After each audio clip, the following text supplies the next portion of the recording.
بڑھائی ہے، شان رمضان آقا نے سکھائی ہے، شان رمضان۔ اعوذ باللہ من الشیطان الرجیم، بسم اللہ الرحمن الرحیم۔ ناظرین محترم السلام علیکم، میں ہوں آپ کا میزبان محمد رئیس احمد۔ رحمت سحر میں کراچی اسٹوڈیو سے ہم آپ کو خوش آمدید کہتے ہیں۔ شان رمضان کی یہ خصوصی نشریات الحمدللہ جس میں آپ مختلف پروگرامز دیکھ رہے ہیں، اور سلسلہ سحر میں رحمت سحر کے ساتھ پہلے لاہور سے الحمدللہ اس ٹرانسمیشن کا آغاز کیا جاتا ہے، اور اس کے بعد پھر کراچی اسٹوڈیو سے ہم آپ کی خدمت میں حاضر ہوتے ہیں۔ مختلف موضوعات کو پروگرام کا حصہ بنایا جاتا ہے اور کوشش کی جاتی ہے کہ وہ مواد آپ تک پہنچایا جائے جس سے ہماری رہنمائی ممکن ہے۔ آج بہت اہم موضوع پر ہم بات کریں گے، چونکہ کل اعتکاف اختیار کریں گے ہمارے بہت سے مسلمان بھائی، مساجد کا رخ کریں گے۔ تیاریاں آج سے یقیناً مکمل ان کی ہو گئی ہوں گی، اور وہ مسجد کے ساتھ جو ان کا ایک تعلق ہے اس کو مزید بڑھائیں گے، اور انشاءاللہ عبادات میں مشغول ہو جائیں گے اعتکاف کی صورت میں۔ اس سے پہلے ضروری یہ ہے کہ یہ بات سمجھ لی جائے کہ مسجد جو ہے اس کی کیا اہمیت ہے، قرآن کریم میں اور احادیث مبارکہ میں اس کا کس طرح ذکر آیا ہے، اس کی فضیلت کیا ہے، اور اس میں کس طرح رہنا ہے، اس کے آداب کیا ہیں، مصارف کیا ہیں، بہت سی چیزیں مسجد کی فضیلت و اہمیت کے حوالے سے آج ہم شامل کریں گے کہ جو بہت ضروری سوالات ہیں انشاءاللہ ان کو پروگرام کا حصہ بنائیں گے، اور وہ معتکفین جو انشاءاللہ کل اعتکاف اختیار کرنا چاہتے ہیں ان کے لیے تو آج کا پروگرام بہت ہی ضروری پروگرام ہے۔ میرے ساتھ موجود ہیں ہمیشہ کی طرح ماشاءاللہ آپ کے اور ہمارے پسندیدہ، ہر دل عزیز اور قابل احترام پوری دنیا میں رہنے والے ناظرین، آپ کے پروگرامز کو بہت ہی ذوق و شوق کے ساتھ دیکھتے ہیں، پسند کرتے ہیں۔ مفکر اسلام مفتی محمد اکمل صاحب ہمارے ساتھ موجود ہیں۔ مفتی صاحب السلام علیکم۔ وعلیکم السلام ورحمۃ اللہ۔ اور میرے دائیں جانب تشریف فرما ہیں پروفیسر ڈاکٹر محبوب الحسن بخاری صاحب۔ ڈاکٹر صاحب ایک ریسرچر ہے ماشاءاللہ، تحقیق آپ کا شعبہ ہے اور تدریس آپ کا شعبہ ہے، بہت عمدہ گفتگو فرماتے ہیں، وقی مطالعہ رکھنے والی شخصیت ہیں، آج ہمارے ساتھ موجود ہیں۔ ڈاکٹر صاحب السلام علیکم۔ آپ کے ساتھ تشریف فرما ہے محمد فاروق مہروی صاحب، بہت اچھا پڑھنے والے ثناءخواہ ہیں ماشاءاللہ، متعدد محافل میں آپ نے انہیں سنا اور متعدد پروگرامز میں آپ نے سنا، پسند کیا، آج ہمارے مہمان ہیں۔ السلام علیکم۔ مفتی صاحب میں چاہتا ہوں کہ ابتداءً مسجد کا جو تصور ہے اس کے حوالے سے کچھ فرمائیے گا کہ قرآن کریم میں اور احادیث مبارکہ میں اس کا کس طرح ذکر آیا ہے، لیکن اس کی تعریف بھی کچھ فرما دیجیے گا ابتدا میں۔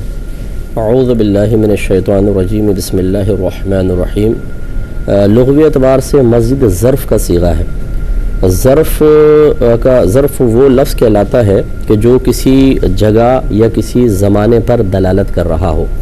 تو مسجد کا مطلب ہوتا ہے سجدے کی جگہ، سجدے کی جگہ، تو یہ ایک اس کا لغوی معنی ہے۔ اور اصطلاحی طور پر خاص طور پر کوئی جگہ نماز کے لیے وقف کر دینا اور اس میں پھر باقاعدہ نماز بھی سٹارٹ ہو جائے تو اس کو مسجد کا نام دے دیا جاتا ہے۔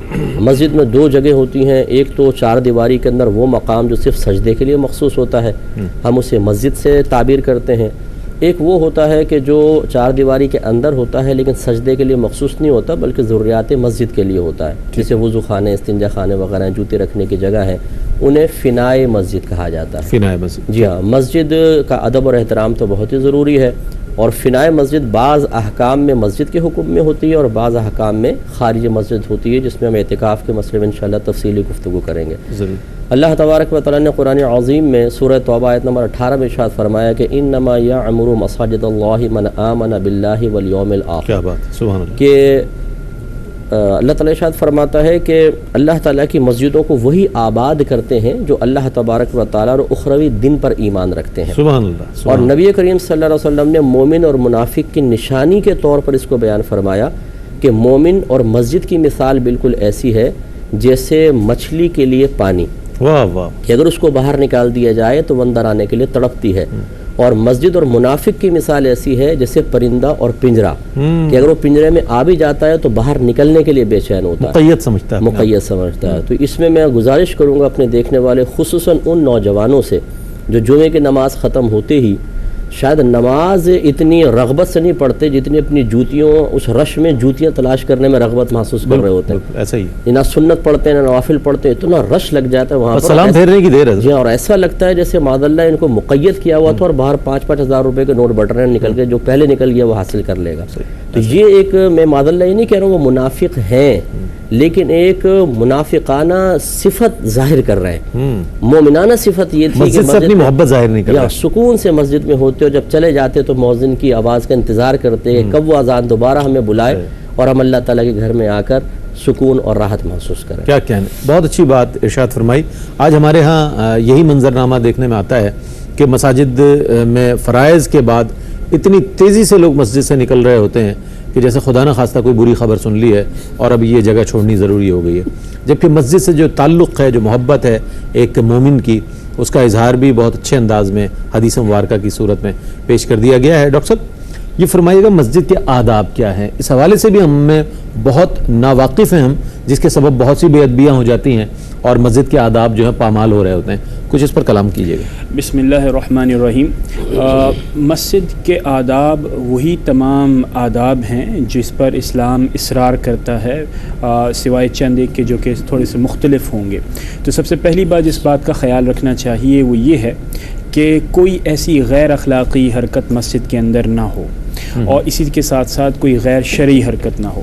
اس کے ساتھ ساتھ جو مسجد کے ساتھ مخصوص چیزیں ہیں ان میں یہ ہے کہ مسجد میں گندگی نہ لانی چاہیے, کیونکہ حضور اکرم صلی اللہ تعالیٰ علیہ وسلم نے فرمایا کہ مسجد سے ایذا پہنچانے والی چیزوں کو دور کیا جائے. تو ہر ایسا نمازی جو کہ مسجد میں داخل ہوتا ہے اور پھر لوگوں کے لیے, نمازیوں کے لیے ایذا کا کام کرتا ہے, چاہے اپنی بلند آواز سے کرے, چاہے اپنی حرکات و سکنات سے کرے, ان معنوں میں کہ وہ گردنیں پھلانگ پھلانگ کر اگلی صفوں میں جا رہا ہے, یا کسی کی مخصوص نشست اپنی مقرر کر لینا, اس میں بھی لوگوں کو اذیت ہوتی ہے. تو پہلی بات جس بات کا خیال رکھنا چاہیے یہ ہے کہ مسجد میں اپنے کسی بھی فعل سے لوگوں کے لیے تکلیف کا باعث نہ ہو. بعض اوقات لوگ بلند آواز میں تلاوت کرتے ہیں, بلند آواز میں گفتگو کرتے ہیں, یہ بھی مسجد کے یعنی کہ آداب کے خلاف ہے. اسی طرح دوسری خاص بات یہ ہے کہ اللہ رب العزت نے فرمایا خذوا زینتکم عند کل مسجد, کہ جب تم مسجد میں آؤ تو اپنے ساتھ خوبصورتی لے کر آؤ, زینت لے کر آؤ, یعنی اپنے لباس کے اندر اپنے یعنی پاک جسم کے ساتھ آپ آئیں. حتیٰ کہ حضور اکرم صلی اللہ تعالیٰ علیہ وسلم نے فرمایا کہ آپ کے منہ سے بھی بدبو نہیں آنی چاہیے. اس کا مطلب یہ ہوا کہ ہر وہ شے جس سے منہ سے بدبو آئے, مثال کے طور پر سگریٹ کا استعمال ہے, نسوار ہے, اسی کے ساتھ ساتھ لہسن پیاز کا استعمال ہے, حضور اکرم صلی اللہ تعالیٰ علیہ وسلم نے اس کی سختی سے آپ نے ارشاد فرمایا کہ یہ کھا کر مسجد میں نہ آیا کرے. اس کے ساتھ ساتھ وہ تمام کی تمام باتیں جو کہ عمومی طور پر ناپسندیدہ ہوتی ہیں, خلاف شرع ہوتی ہیں, خلاف آداب محفل ہوتی ہیں, یہ تمام بھی مسجد کے آداب کے اندر شامل ہیں. ٹھیک. اچھا مجھ سب ایک چیز دیکھی گئی ہے کہ مسجد کے صدور, مسجد کے جنرل سیکریٹری, مسجد کے خزانچی اور مسجد کے متولی, جتنے پوری کمیٹی ہوتی ہے اس کی کوشش ہوتی ہے کہ ہم مسجد کو کی آرائش اتنی کر دیں, تزئین و آرائش اتنی ہو جائے کہ علاقے میں, شہر بھر میں اس مسجد کے مقابل کوئی مسجد نہ ہو یا اس کے مماثل کوئی مسجد نہ ہو. اچھی بات ہے, لیکن یہی پوری کمیٹی اور اس سے متعلق جو لوگ ہیں وہ نمازی نظر نہیں آتے, صفوں میں نظر نہیں آتے. کیا کہیے گا اس حوالے سے کہ لاکھوں کروڑوں روپے خرچ کیا جاتا ہے اور عملی طور پر ہم وہ ثبوت نہیں دے رہے جو ایک مومن کے لیے تقاضے ہیں؟ جی, یہ ہر کمیٹی کے بارے میں تو نہیں کہا جا سکتا, کیونکہ کہیں گے تو پھر ناراض بھی ہوگا. بہت سارے باقاعدہ نمازی بھی ہوتے ہیں, پکے نمازی ہوتے ہیں, پرانے نمازی ہوتے ہیں, بلکہ اکثر کمیٹی میں ان لوگوں کو لیتے ہیں جو ریگولر مسجد میں آ رہے ہوتے ہیں, پھر ان کے عمل کو نہیں دیکھتے, بعض اوقات تو عقائد تک کو نہیں دیکھا جاتا, بولتے ہیں بابا جی مسلسل آ رہے ہیں تو چلو ان کو کمیٹی میں لے لیتے ہیں. تو یہ تو ضرور ہے, لیکن میرا شکوہ ہمیشہ کمیٹیوں سے ضرور رہا ہے کہ کمیٹیاں کوئی عہدہ پانے کے بعد اپنے آپ کو اس مسجد کا سب مطلب ہیڈ نہ سمجھنا شروع کر دیں, اور امام اگر بالفرض عالم ہیں, مفتی ہیں, انہیں حقیر اور کمتر سمجھنا شروع نہ کریں. لوگوں کے چندے سے دی جانے والی تنخواہ کے بعد اس امام کو اپنا نوکر تصور کرنا, یہ ایک بہت ہی پست ذہنیت کی علامت سمجھا جاتا ہے. جی ہاں, اب وہ بیچارہ اگر امام کہہ رہا ہے بھی اس موضوع پہ کلام ہونا چاہیے پبلک کو دیکھ کے, کہ وہ امام ہے, اگر وہ فیلڈ میں کام کرنے کا تجربہ رکھتا ہے, یہ اپنا لے آئیں گے. صدر صاحب گھر سے پوچھ کر ہیں آج اس پہ بیان ایک دفعہ مجھے کہا کہ جی فلسفہ شہادت پر بیان کرنا ہے. میں نے کہا فلسفہ کسے کہتے ہیں, پہلے مجھے یہ تو بتا دیں. اب وہ سارے کے سارے بیٹھے ہوئے ہیں. اچھا اسی طرح چندے کا استعمال بالکل نہیں آتا ہے. بعض اوقات چندہ کریں گے 11ویں کے نام پہ پیسے بچ گئے اسے کسی اور کام میں لگا دیں گے. چندہ لیں گے تعمیر مسجد کے نام پر اسے میناروں کے اوپر لگا رہے ہیں, لائٹنگ کے اوپر لگا رہے ہیں. یہ باقاعدہ علم سیکھنا ان پر فرض ہے, کیونکہ اگر غلط مقام پہ چندہ استعمال کیا تو پھر اس کا تاوان دینا متولی پر لازم ہے. یعنی اگر اس نے خرچ کر لیا تو اتنا پیسہ وہ اکاؤنٹ میں ڈالے گا, مسجد کے اکاؤنٹ میں نہیں ڈالے گا تو مصیبت ہوگی. اسی طرح میں نے اکثر یہ دیکھا ہے کہ یہ مسجد کی دکانیں انتہائی کم ریٹ پر بھانجے کو, بیٹے کو, دوست کو دی ہوتی ہیں, اور سال ہر سال تک کرایہ نہیں بڑھیں گے. اپنی پرائیویٹ دکان ہوگی تو اس میں جا کے جھگڑا کر کے کرایہ بالکل عرف کے مطابق کریں گے. مسجد کی دکانوں کے اندر یہ بڑا غلط کر رہے ہوتے ہیں اس طریقے سے, پورے پورشن لیے ہوتے ہیں. جی ہاں, پھر وہ ٹینک ڈل رہے ہیں مسجد کے چندے سے مسجد کے ٹینک میں, قریبی دکان والے دوست احباب وہ کنستر بھر بھر کے لے کے جا رہے ہیں. ان تمام چیزوں پر ان کو توجہ کرنی چاہیے. میں ایسے لوگوں کے لیے عرض کرتا ہوں کہ ضرور کسی عالم اور مفتی صاحب سے رابطہ رکھیں, اور اس قسم کے کوئی بھی چیز کے بارے میں فیصلہ کرنے سے پہلے ان کی رائے ضرور طلب کریں. ورنہ یہ اچھی طرح یاد رکھیں کہ مسجد کی کمیٹی میں آنا ہی سمجھتے ہیں مسجد کی خدمت کر رہے ہیں. یہ خدمت نہیں ہے, اپنی آخرت کا وبال جمع کرنا ہے, جس کا حساب و کتاب میدان محشر میں دینا بہت مشکل ہو جائے. بہت اچھی بات ارشاد فرمائی کہ مسجد کی کمیٹی میں آنا ایک اعزاز ضرور ہے, لیکن ایک بہت بڑی ذمہ داری ہے کہ اگر اسے کما حق ہو اس کو پورا نہ کیا گیا تو اس کا وبال بھی بہت ہے جس کا ہمیں سامنا کرنا پڑے گا. بہر صورت بہت سی ذمہ داریاں ہیں, بہت سے تقاضے ہیں بحیثیت مسلمان ہمارے لیے, جنہیں ہمیں پیش نظر رکھنا چاہیے. ایک مختصر سا وقفہ ہے, وقفے کے بعد لوٹیں گے, مسجد کی فضیلت و اہمیت پر مزید کلام کریں گے. ہمارے ساتھ رہیں. ناظرین آپ کا خیر مقدم ہے. رحمت سحر میں شامل کر رہے ہیں نعت رسول مقبول صلی اللہ علیہ وآلہ وسلم جناب محمد فاروق مہروی, جو کہ ممتاز و معروف ثنا خواں ہیں. کلام پیش کریں گے. حکم پہ میں کافی کے چند شعر پیش کرتا ہوں. میرے محترم جناب عامر فیاضی صاحب, ان کا بھی حکم آیا ہے.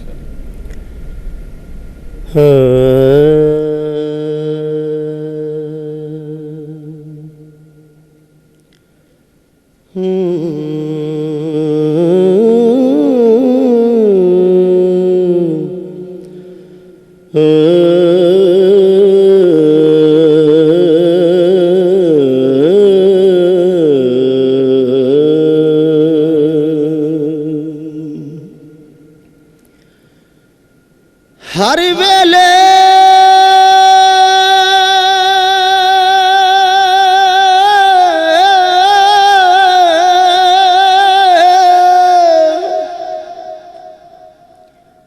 ہر ویلے تانگھا یار دیاں میں ترو روکاں گڈاراں.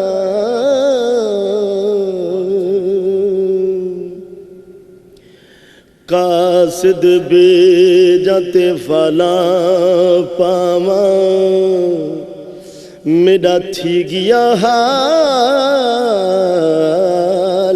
بیماراں.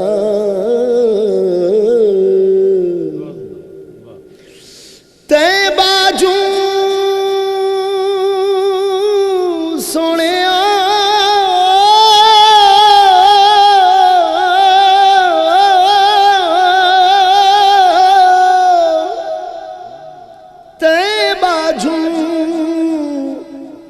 میڈا جیون کوڑے اتے اندروں درد ہزاراں.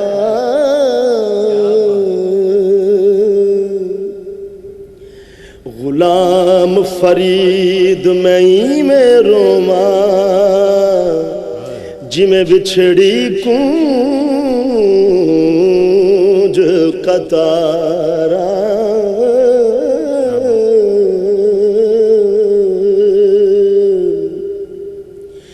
جی میں بچھڑی کونج قطاراں.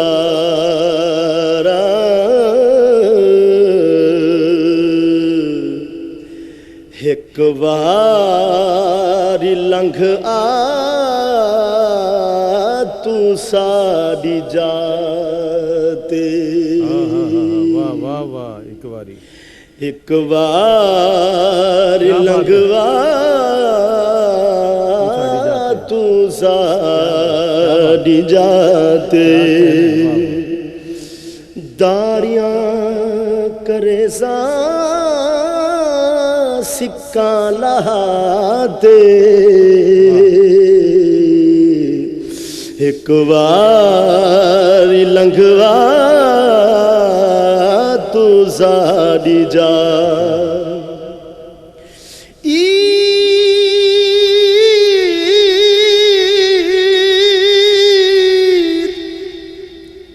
امجد صابری صاحب ابھی تازہ اس دنیا سے گئے ہیں. اللہ تعالیٰ ان کے درجات بلند فرمائے.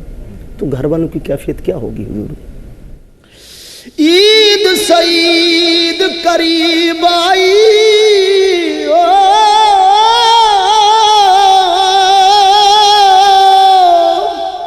عید سعید قریب آئی نہ نظر مجارت عید کہیں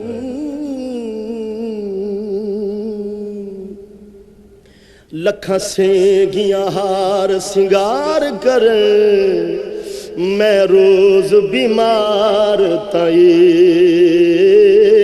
کہیں او پیار دی بازی جیت گیا میں بیٹھ مہار تعید کہیں دل ذاق ہووے لکھاں عیداں مل کی تم نہ دیدار تا عید کہیں ایک وار لنگھا تو ساڑی جاتے پھول پان مصری پھول پان مصری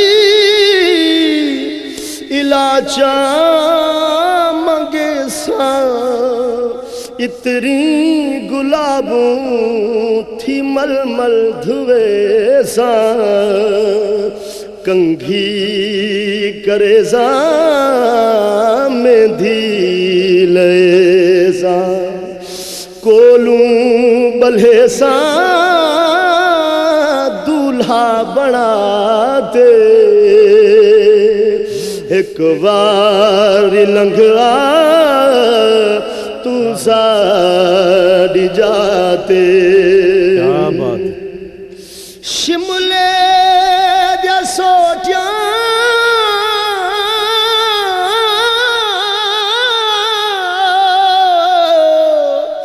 شملے دیا سوٹیاں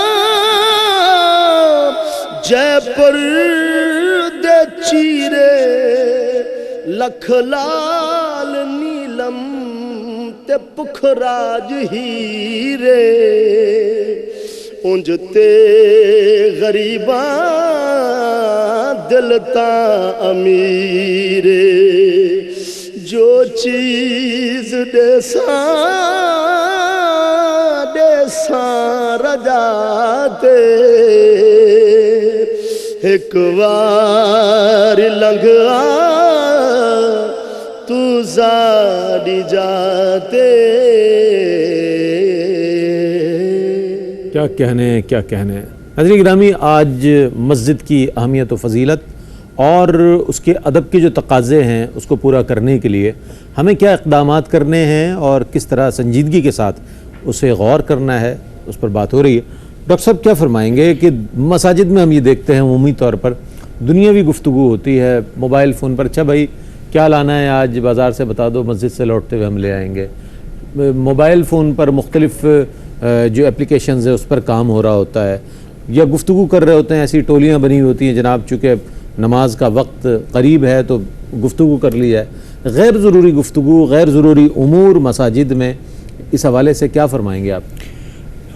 دیکھیے رئیس بھائی بنیادی بات یہ ہے کہ چونکہ مساجد صرف اور صرف اللہ رب العزت کے لیے بنائی جاتی ہیں اس کی عبادت کے لیے بنائی جاتی ہیں تو لہٰذا یہ ایک ایسی جگہ اور مقام ہے جو کہ صرف اور صرف اللہ رب العزت کی عبادت کے لیے مختص ہے. لہٰذا کوشش یہ کرنی چاہیے ازحد کوشش یہ کرنی چاہیے کہ یہ صرف اور صرف اس عبادت کے لیے مخصوص رہے، دیگر کاموں کے لیے مصروف نہ رہے۔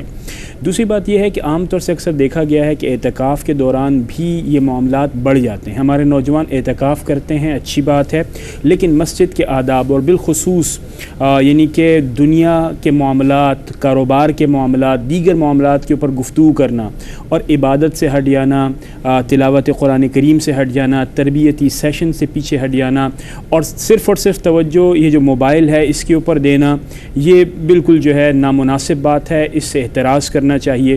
اور دنیاوی امور کے حوالے سے تو حضور اکرم صلی اللہ تعالیٰ علیہ وسلم نے ارشاد فرمایا کہ دنیاوی امور جب گفتگو کی جاتی ہے تو یہ نیکیوں کو کھا جاتا ہے، اور وہی نیکیوں کو اس طرح کھاتا ہے جیسے آگ لکڑی کو کھا جاتی ہے۔ اور ایک اور حدیث مبارکہ میں آپ صلی اللہ تعالیٰ علیہ وسلم نے فرمایا کہ جب کوئی شخص دنیاوی گفتگو کرتا ہے مسجد میں بیٹھ کر، تو مسجد میں موجود جو فرشتے ہوتے ہیں وہ اسے منع کرتے ہیں اور یہ کہتے ہیں کہ تم خاموش ہو جا۔ اس کے بعد پھر بھی وہ گفتگو کرتا ہے، پھر ایک بار وہ منع کرتے ہیں، اور آخر میں وہ اللہ رب العزت کی لعنت اس شخص کے اوپر دیتے ہیں۔ اس کا مطلب یہ ہوا کہ دنیاوی امور کے اوپر گفتگو، اس سے احتراز کرنا چاہیے، اجتناب کرنا چاہیے۔ آخر میں ایک اور بات میں یہ کہوں گا موبائل کے حوالے سے۔ سر اگر آپ اجازت دیں تو وقفے کی طرف بڑھ رہے ہیں، پھر آپ سے بات کرتے ہیں۔ ہمارے ساتھ ایک کالر بھی ہیں۔ السلام علیکم۔ السلام سر، مجھے مفتی صاحب سے یہ پوچھنا ہے کہ میرے 3 سوالات ہیں۔ پہلا سوال میرا یہ ہے کہ کیا مسجد میں مانگنا جائز ہے؟ نمبر 1۔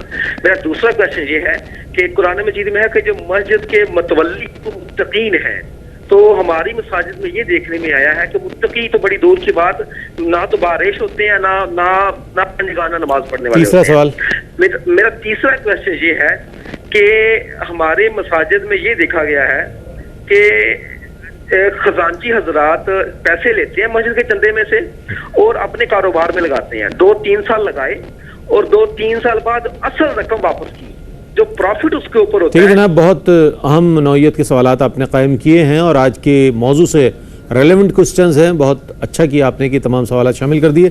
ایک مختصر سا وقفہ ہے، وقفے سے لوٹیں گے تو ڈاکٹر صاحب اپنا جواب مکمل فرمائیں گے اور پھر آپ کے جوابات مفتی صاحب انشاءاللہ ارشاد فرمائیں گے۔ ہمارے ساتھ رہیے گا۔ ناظرین، آپ کا خیر مقدم ہے۔ مسجد کی فضیلت و اہمیت کے حوالے سے بات ہو رہی ہے۔ ہمارے کالر نے بڑے اچھے 3 سوالات کیے ہیں، میں چاہتا ہوں مفتی اکمل صاحب ان کے جوابات عنایت فرمائیں۔ جی ہاں، دیکھیں مسجد میں اپنی ذات کے لیے کچھ طلب کرنا یہ حرام ہے۔ علماء اسلام نے بیان فرمایا اگر کوئی اپنی ذات کے لیے سوال کرے، اگر اس کو کوئی 1 درہم دے تو اس نے اتنا بڑا گناہ کیا ہے کہ اس کا کفارہ ادا کرنے کے لیے 70 دراہم اور ادا کرے۔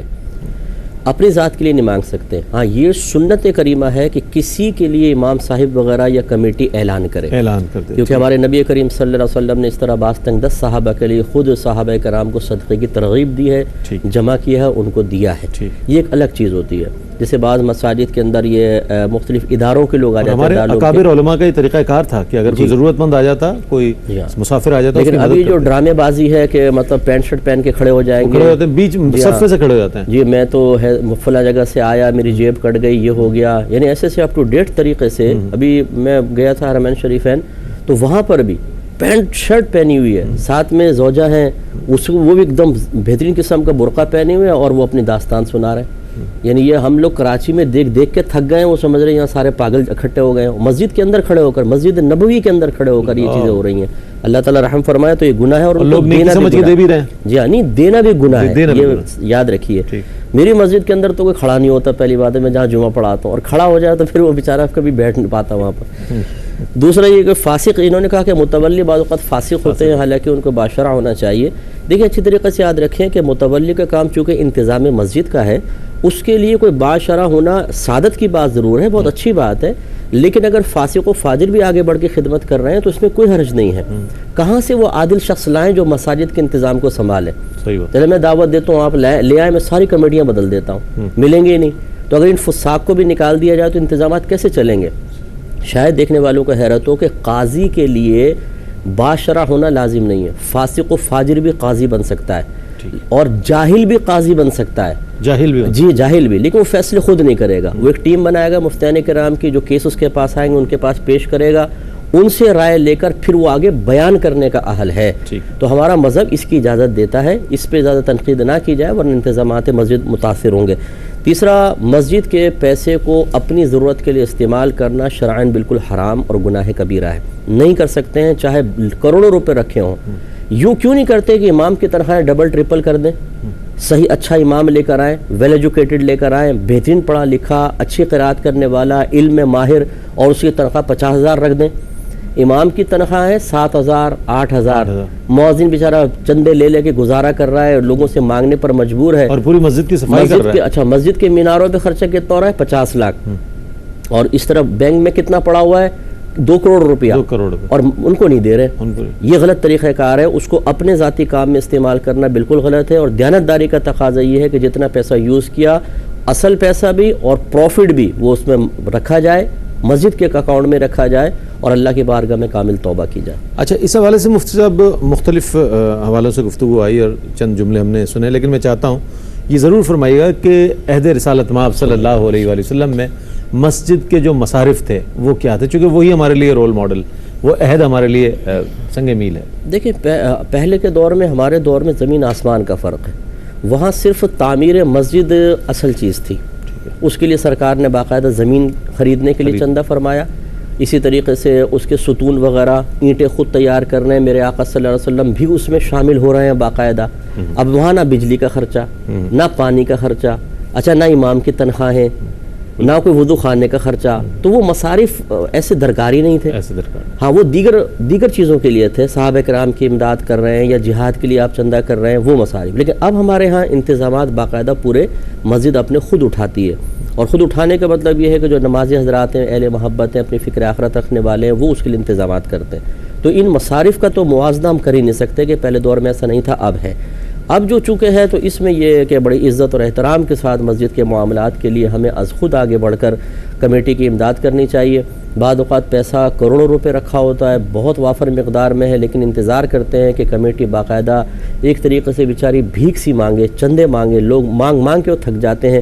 مسجد کے انتظامات پامال ہو رہے ہیں، پانی نہیں ہے مسجد کے اندر، بجلی نہیں ہے، بعض اوقات مسجد کے لیے نمازیوں کے لیے جگہ نہیں ہے، وہ بول رہے ہیں تعمیر کے لیے لیکن چندے نہیں دے رہے ہیں۔ ایسا نہیں کرنا چاہیے، بلکہ از خود آگے بڑھ کر کمیٹی کے ساتھ مل کر مسجد کو ایک سوال ضمناً اور شامل کروں گا مفتی صاحب آپ کی خدمت میں، کہ ہمارے ہاں دیکھا یہ گیا ہے کہ کیبل کے لیے تو 300 400 500 600 1000 روپے مہینہ دیا جاتا ہے، لیکن علاقے کی مسجد کے لیے کبھی ہم نے متعین نہیں کیا کہ 200 300 400 روپے ہم مسجد میں ماہانہ ڈالیں، چونکہ اس کے جو اخراجات ہیں اس کو بھی پورا بات کیا۔ کیا فرمائیں گے آپ اس حوالے سے؟ ہماری بے حسی کہاں تک پہنچ گئی ہے؟ جی، بے حسی پر تو خیر کیا کلام کروں، لیکن میں ترغیباً یہ ضرور عرض کرتا ہوں اور بالکل شارٹ میں کہ نبی کریم صلی اللہ علیہ وسلم نے فرمایا کہ پچھلے زمانے میں ایک شخص تھا جس نے آواز سنی کہ اے بادل فلاں چٹان پہ برس جا۔ اللہ، غیب سے آواز سنی تو وہ وہاں پہ وہ بادل چلنے لگا، ان کے ساتھ ساتھ چلے، وہ برسا، پانی نالی کے شکل میں آگے بڑھا تو یہ بھی پیچھے پیچھے چلے، وہ ایک باغ میں پہنچ گیا۔ تو وہاں ایک شخص تھا، اس نے وہ پانی کو کیاریوں میں تقسیم کر دیا، تو انہوں نے اپنے آپ کو ظاہر کیا اور پوچھا کہ آپ کون سے ایسا عمل کرتے ہیں کہ اللہ تبارک و تعالیٰ نے اس پانی کے سلسلے میں غیب سے آپ کی امداد فرمائی؟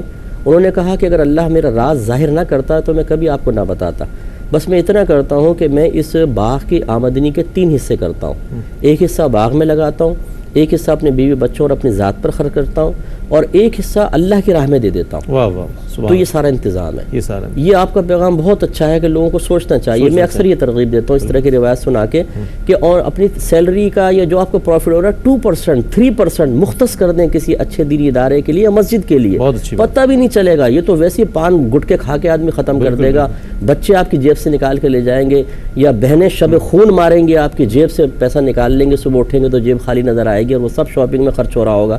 بہتر ہے کہ اس کو مسجد میں لگائیں۔ بہت اچھی بات، بہت اچھا پیغام، اور ضرورت بھی ہے اس بات کی کہ ہمارے ہاں جو مساجد ہیں وہاں پر انتظامی امور کو بہتر کرنے کے لیے آپ جو عمل کر سکتے ہیں، جو اس میں حصہ شامل کر سکتے ہیں، اس کے لیے آپ کو اپنے احساس کو بیدار کرنا ہوگا اور عملی طور پر اس کا ثبوت دینا ہوگا۔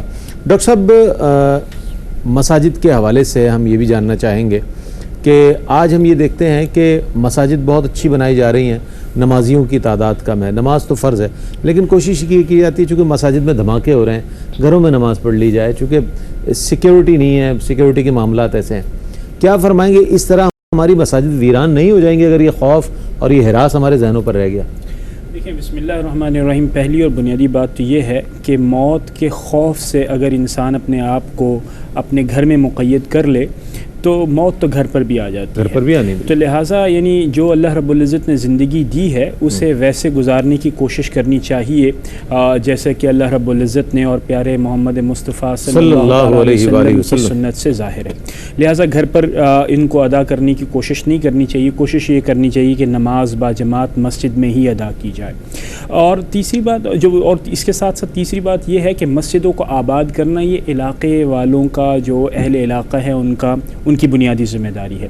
اس کے حوالے سے ایک اور بات بھی ضروری ہے، وہ یہ ہے کہ جو اہل محلہ ہیں، اہل علاقہ ہیں، انہیں یہ بھی کوشش کرنی چاہیے کہ اعتکاف کے لیے جن نوجوانوں کا انتخاب کیا جا رہا ہے، اچھے نوجوانوں کو، اچھے لوگوں کو اعتکاف کی طرف راغب کریں کہ وہ مسجد میں بیٹھ کے معتکف ہو۔ ڈاکٹر صاحب یہ تو کارنرز بالکل مقرر ہوتے ہیں کہ ہر سال میں نے اس کارنر میں بیٹھنا ہے، دیکھیں چونکہ یہاں سے کھڑکی ونڈو ہے، یہاں سے مجھے تازہ ہوا آتی ہے۔ بالکل صحیح مسجد کے دوسرے حصے میں نے اعتکاف کرنا ہی نہیں ہے، اس پر بات کریں گے۔ جی میں نے یہ کہا کہ آداب مسجد کے خلاف ہے کہ کوئی جگہ جو ہے اپنے لیے آپ مخصوص کر لیں، یہ ہم نے اس سے پہلے بھی گفتگو کی ہے پہلے حصے میں۔ ٹھیک، ناظرین وقفے کی جانب بڑھ رہے ہیں، وقفے کے بعد لوٹیں گے تو مزید سوالات کو بھی شامل کریں گے، کلام بھی شامل کریں گے، ہمارے ساتھ رہیے۔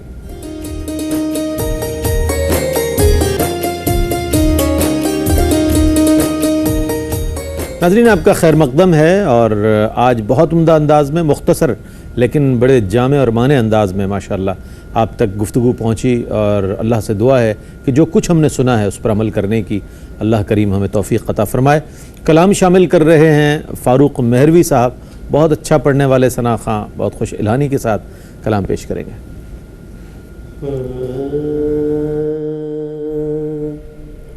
وہ سوئے لال زار پھرتے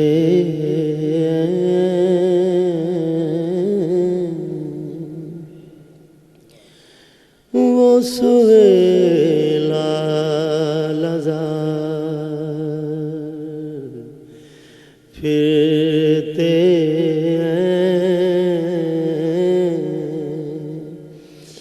تیرے دل ہے بہار پھرتے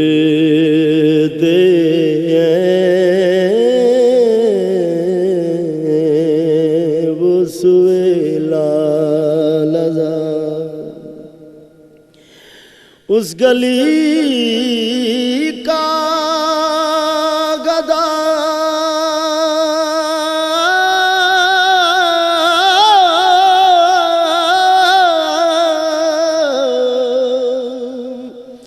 اس گلی کا گدا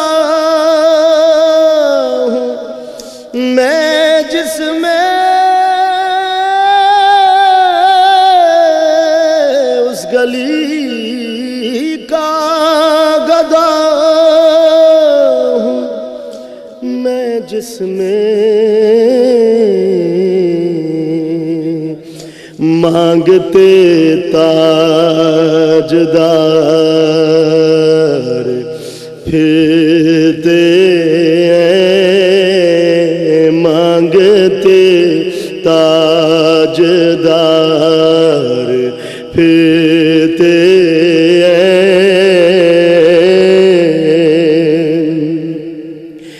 جو تیرے در سے یار پھرتے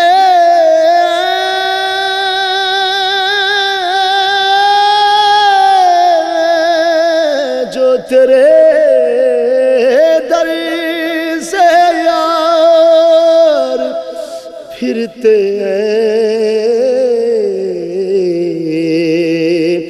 در بدر یوں ہی خار پھرتے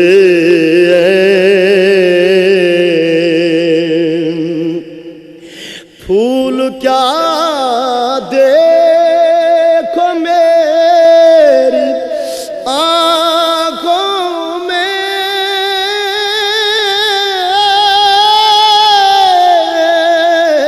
پھول کیا دیکھو میری آنکھوں میں دشت طیبہ کے خار پھرتے دشت طیبہ کے خار کوئی کیوں پوچھے تیری بات رضا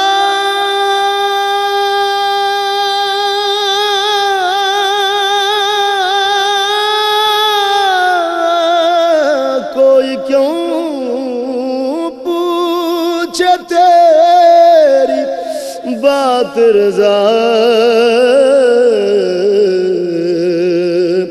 تجھ سے کتے ہزار پھرتے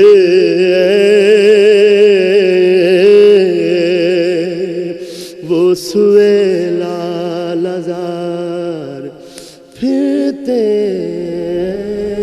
ماشاءاللہ ماشاءاللہ. اعلیٰ حضرت عظیم البرکت مجدد دین و ملت پروانہ شم رسالت الشاہ احمد رضا خان فاضل بریلوی رحمۃ اللہ تعالیٰ علیہ کا خوبصورت کلام پیش کر رہے تھے جناب فاروق مہروی صاحب. وہ سب بہت عمدہ کلام فرمایا. میں چاہوں گا کہ پیغام ایسا دیتے ہوئے جائیں آج کے اس پروگرام سے کہ ماہ رمضان المبارک میں بہت کثرت کے ساتھ لوگ مساجد کا رخ کرتے ہیں، تو اس بات کا بھی خیال رکھیں اور عمومی طور پر جب سارا سال مسجد جائیں تو اس کے احترام کو ملحوظ رکھیں. مطلب یہ بالکل آپ بہت اچھی بات کہہ رہے ہیں، لیکن میں موقع غنیمت جانتے ہوئے بچوں کے بارے میں ایک چھوٹی سی بات کر دیتا ہوں. نبی کریم صلی اللہ علیہ وسلم نے ارشاد فرمایا کہ مسجد کو پاگلوں، بچوں اور بلند آوازوں سے بچاؤ. بچوں میں تفصیل یہ ہے کہ اتنے چھوٹے بچے کو مسجد میں لے جانا جو پیشاب وغیرہ کا نہ بتا سکے حرام ہے، یہ گناہ گار ہوں گے. اتنے بڑے بچے کو لے جانا جو پیشاب وغیرہ کا بتا سکے لیکن مسجد کے آداب سکھائیں تو نہ سیکھ سکے، اس کو لے جانا مکروہ تحریمی ہے. اور اتنا بڑا بچہ کہ پیشاب وغیرہ بتانے کے ساتھ ساتھ اگر اس کو آداب سکھائیں تو سیکھ لے، اس کو لے جانا مستحب ہے. جو 5-6 سال کا بچہ.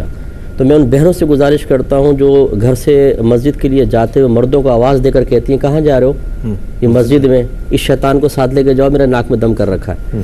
یہاں ناک میں دم کر رکھا ہے، وہاں جا کے وہ قرآن پاک کی تلاوت شروع کرے گا. وہ وہاں پہ جا کے جو ہنگامہ آرائی کرتا ہے، حاجی صاحب استغراق میں نماز پڑھ رہے ہیں، یہاں سے نکل آئے گا بچہ ایک دم. حاجی صاحب ایک دم چونک جاتے ہیں، یہ کہاں سے بیچ میں بلا نکل آئے. تو یہاں بھاگ رہے ہیں، ادھر بھاگ رہے ہیں. تو ایسے لوگوں کی میں گزارش کرتا ہوں کہ بچوں کو آپ مسجد میں نہ لائیں. یہ چھوڑ کے خود نماز شروع کر دیتے ہیں، پیچھے بچے ہنگامہ آرائی کر رہے ہوتے ہیں، یہ وبال ان کے اوپر ہوگا، گناہ.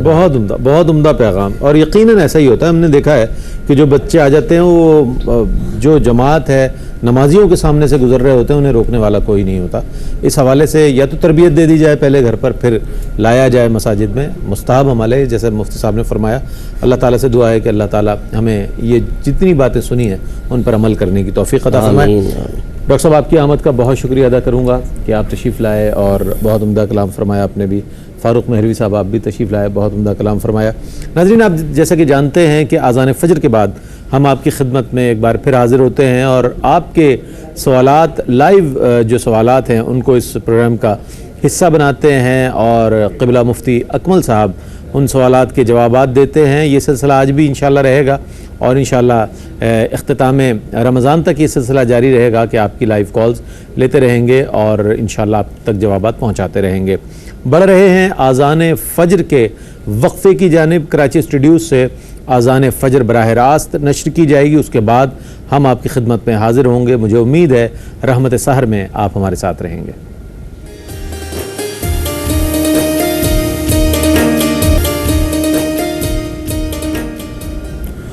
ناظرین رحمت سحر میں آپ کا خیر مقدم ہے. اللہ کا شکر ہے کہ اس نے صحت، سلامتی، عافیت اور ایمان کے ساتھ یہ ماہ مبارک ہمیں عطا فرمایا ہے اور آج ہم نے 19واں روزہ اختیار کیا ہے.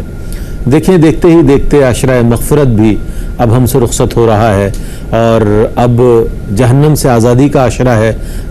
اور کل جو ہے انشاءاللہ ہم بات کریں گے اعتکاف کے مسائل کے حوالے سے. آج مسجد کی فضیلت اور اہمیت کے حوالے سے بات ہوئی. کوشش کریں گے کہ اس موضوع کو آگے بڑھائیں، لیکن ہمارے ساتھ کالر ہیں. السلام علیکم. السلام علیکم. وعلیکم السلام. جی محترمہ سوال بتائیے گا. جی میرا نام ہما ہے اور میں گجرانوالہ سے بات کر رہی ہوں. جی فرمائیے. تو میں نے مفتی صاحب سے یہ پوچھنا تھا کہ جن لوگوں کے بچے ٹھیک نہیں ہوتے، انہیں کسی قسم کا کوئی مسئلہ ہوتا ہے جسمانی یا ذہنی، تو کچھ لوگ کہتے ہیں کہ آپ کو آپ کی کسی غلطی کی سزا ملی ہے، تو اس بارے میں کچھ فرما دیں. اور ایک یہ پوچھنا تھا کہ اگر ہو سکے تو کوئی خاص دعا بتا دیں ایسے بچوں کے لیے. ٹھیک ہے، بہت شکریہ آپ کا. ایک اور کالر ہمارے ساتھ. السلام علیکم. کال ڈراپ ہوگی. جی مفتی صاحب کیا فرمائیں گے؟ بسم اللہ الرحمن الرحیم. انسان کی سعادت مندی تو یہ ہے کہ اگر اس طرح کے کوئی معاملات ہوں تو وہ یہی تصور رکھے کہ شاید مجھ سے کوئی غلطی ہو گئی ہوگی جس کا یہ معاملہ ہے، اس کی سزا ہے، یا جس کا ایک مکافات عمل آپ کہہ لیں، تو اپنے عمل کو درست کرے. لیکن حقیقت سے اس کا تعلق نہیں ہے. ٹھیک ہے. اللہ تبارک و تعالیٰ اس طرح کی سزائیں دنیا کے اندر مقرر نہیں فرماتا، بلکہ یہ بخاری کی صحیح روایت ہے کہ جب بچہ ماں کے پیٹ میں 4 ماہ کا ہوتا ہے تو ایک فرشتہ اللہ تبارک و تعالیٰ کے حکم سے اس کے پاس آتا ہے اور اللہ تعالیٰ سے پوچھتا ہے. طویل حدیث ہے جس کو مختصر حصہ عرض کر رہا ہوں کہ یا رب کریم اس کو مکمل بناؤں یا ناقص. تو اللہ تعالیٰ پھر حکم فرماتا ہے مکمل بنانا ہے یا ناقص بنانا ہے. گویا کہ یہ اللہ کی طرف سے ایک آزمائش ہوتی ہے. لیکن جیسے میں نے کہا کہ انسان کی سعادت یہ ہے کہ وہ مختلف چیزوں سے تنبیہات حاصل کرتا رہے، لیکن کسی اور کو یہ حق حاصل نہیں ہے کہ وہ انگلی اٹھا کر یہ کہے کہ تمہاری سزا ہے یہ اس کی وجہ سے ایسا ہوا ہے. ورنہ تو دنیا کے اندر ہر جو ہمیں آزمائش ہم تک پہنچ رہی ہے، کوئی مشکل آ رہی ہے، اس کا مطلب تمام کی تمام سزاؤں کا نتیجہ ہی ہونا چاہیے. پھر ایک دو کو تو مختص نہیں کر سکتے نا. تو اس کا مطلب پھر ہر شخص اپنی سزاؤں کا یہیں پہ نتیجہ بھگت رہا ہے، تو پھر آخرت میں کیا ہوگا؟ بغیر اجازت شرع کے اور بغیر تعلیم شرع کے اس طرح کے چیزوں کے تعلقات آپس میں قائم نہ کیے جائیں. ٹھیک ہے. ہمارے ساتھ ایک اور کالر ہیں. السلام علیکم. وعلیکم السلام جناب. حیدر بات کر رہا ہوں. مفتی صاحب سے سوال ہے جی جی کہ میری والدہ اور وائف میں جھگڑا ہوا تھا آپس میں، تو میں نے غصے میں 2 دفعہ بول دیا تھا میں نے والدہ سے کہ میں وائف کو ابھی طلاق دیتا ہوں، ابھی طلاق دیتا ہوں. یہ نہیں کہا تھا کہ طلاق دی. ٹھیک ہے. اس کو عرض کر دیجیے گا. ٹھیک ہے، بہت شکریہ. ہمارے ساتھ ایک اور کالر ہیں. السلام علیکم. السلام علیکم. کال ڈراپ ہو گئی. جی صاحب. دیکھیں پہلی بات تو یہ ہے کہ 2 طلاقیں یا 3 طلاقیں ایک ساتھ دینا یہ طلاق بدعی کہلاتی ہیں اور یہ گناہ کی صورت بنتی ہے، اس پہ ان کو توبہ کرنی چاہیے. دوسری بات یہ ہے کہ از خود ہمیں کبھی بھی مفتی نہیں بننا چاہیے، مسئلہ معلوم کرنا چاہیے. ہو سکتا ہے ان کے ذہن میں یہ پہلے سے ہو کہ پاسٹ کے الفاظ ذکر کریں گے تو طلاق ہوگی، پریزنٹ کے ہوں گے تو نہیں ہوگی. حالانکہ اصول شرع یہ ہوتا ہے کہ آپ پاسٹ یا پریزنٹ کے الفاظ اگر استعمال کریں گے طلاق فوراً پڑ جائے گی.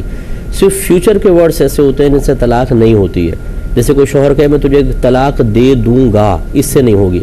لیکن چونکہ انہوں نے دیتا ہوں کے الفاظ کہیں جو پریزنٹ کے ہیں تو فوراً 2 طلاقیں واقع ہو گئی ہیں. تو وہ اگر ابھی 3 حیض ان کی زوجہ کے نہیں گزرے اور اس سے پہلے کوئی اور طلاق نہ دی ہو تو یہ 2 ہوئی ہیں. اگر یہ حیض چل رہے ہیں تو یہ اس میں اپنی زوجہ سے رجوع کر سکتے ہیں بغیر نکاح کے.